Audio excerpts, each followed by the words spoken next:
We're at the Bluefield Coal and Mining Show, and with me is Ben Ramsey, who's Director of Operations of the show, and Debbie Maynard, who's Vice President of the Chamber of Commerce of the two Virginias. Thank you for joining us, Debbie. You've just received an award. Tell us about that. It was amazing. I was so shocked. I'm just humbled to be recognized and given such an award. Charles A. Peters and I have worked together. I had been at the Chamber a year and a half when they started the show in 1976. He was their first chairman.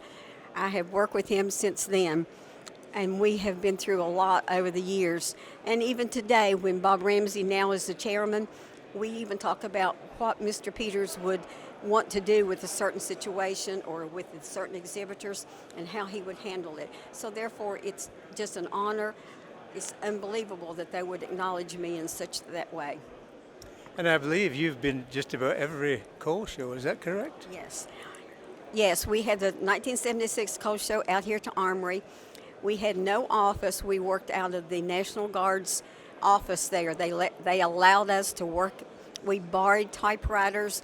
Back then it was typewriters. We borrowed, and the Quota Club did the registration. Women's Club came in and volunteered. We had volunteers all around us, but we had no office, and we worked in 1976 out of the Armory office.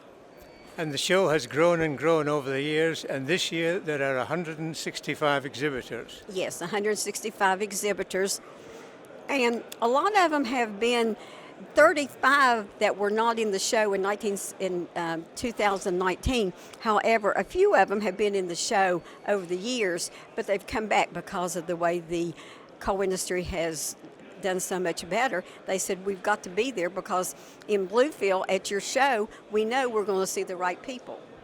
And how have the exhibitors changed over the years? Oh, it's amazing too, because I bet out of the ones that I contacted, 20 to 25 have new marketing people and just a whole new workforce that I'm working with. And they have gotten agencies that come in and work with them, but a lot of them have retired and then when COVID hit, that changed a lot in the industry and at people's workforce, in the workforce. And you've worked very hard over the years, but I think you've had a lot of fun too. Oh yeah, it's fun because you couldn't do it without volunteers. I mean, from Kyle Hurt to all of those electricians that come out here day in and day out. They come on weekends. They store all of the electrical stuff at the office. We get the fellowship home to help us bring it out. But the volunteers, they call and say, what do you need for me to do? And they come and they work 24/7. They're out here on weekends, and they just say, we're here to help. They're a part of the show. They've made it a part of being a part of it. Is there anything else you'd like to add? I would just say that Bob Ramsey has done an amazing job, and his team. He's got an executive committee, and he talks to them. Even that I don't know, he talks to them. But Bob Ramsey, taken over after Mr. Peters, he's done an amazing job. Well, Debbie, thank you very much for all your dedication over many, many years. Thank you so much. Thank you, Bill, and I've enjoyed working with you, even years ago when you were with American Coal.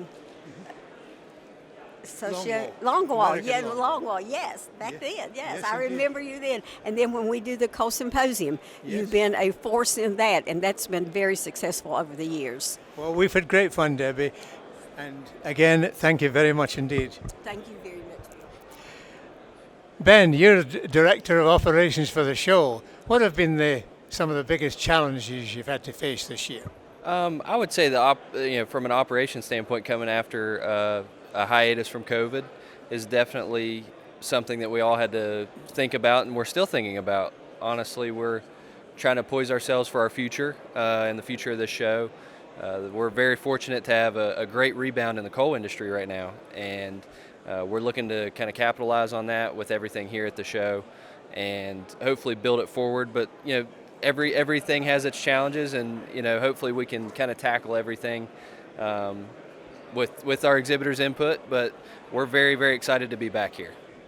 And you can tell that the coal prices are good by the smiling faces around the place. That is right. We're all very, very excited that the coal price has, met coal and steam coal. Steam coal more recently has kind of had a very large rebound, which is great news for us. And I think a lot of buzz and excitement around the armor here, and at every exhibitor's tent. I think everyone's very, very excited that we have a lot of new opportunities in coming years to kind of seize the market. So This show is unique in that it's run entirely by volunteers. Tell us about some of those, please. I would be remiss to say that without Miss Debbie Maynard, this would not go on. And her service to this show is impeccable, and I'm very, very honored to work with her and learn from her. The volunteers here, same thing. They've been here from the get-go of the show in 1976, and some of these volunteers have been here, since 1976. So we're very, very grateful for all of the outpouring of support from our community. It does a great deal of economic impact to Bluefield and the surrounding areas. So we're very grateful for our volunteers and our community for all the support that they give us. Now, Ben, there's a window of opportunity in the coal industry. How do you see the future of coal and the future of the Bluefield show? As far as the coal industry as a whole, I think it's a very exciting time. We've seen a lot of supply and demand come up, and there's a great deal of demand for coal right now. Metallurgical and steam coal. So taking that one step forward to our show, it's building that people are wanting to come back. Like when is the next show? We can't wait for it, because this is a big interacting event for a lot of these vendors that may not see each other from office to office or mine site to an office. So it's good to see a lot of familiar faces. It's almost like a family reunion. So I think everyone's really excited to be here. Talking about the next show, Ben, will you be back to volunteer? Absolutely. I will be here. Well, thank you very much. Thank you, Bill.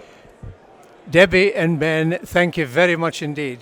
This is Bill Reed reporting live from the Brush Fork Armory in Bluefield, West Virginia at the Bluefield Mining Show.